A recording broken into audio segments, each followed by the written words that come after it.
2 दिवसापूर्वी योगी आदित्य यांनी राम सातपुते यांच्या प्रचारार्थ तिथं भडवा देवेंद्र कोटे ह्या मुस्लिम समाजाबद्दल अपशब्द बोलून समस्त समाजाच्या भावना दुखावल्या गेलेल्या आहेत।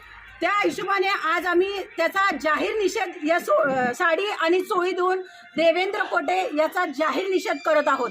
या भडव्याला सांगू इच्छिते, तू फक्त एवढ्या दिवस काँग्रेसमध्ये होता, 4 दिवस झालं तू बीजेपीच्या पदरामध्ये जाऊन हिंदू मुस्लिमचं राजकारण करतो, हिंदू मुस्लिममध्ये ते निर्माण करतो।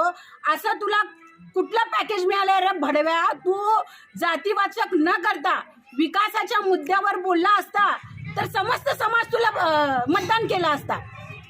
इलेक्शनचा प्रचार सुरू असताना राम सातपुते असेल आणि हे देवेंद्र भडवा असेल, फक्त आणि फक्त मुस्लिम समाजाला टार्गेट करून हिंदू मुस्लिममध्ये फूट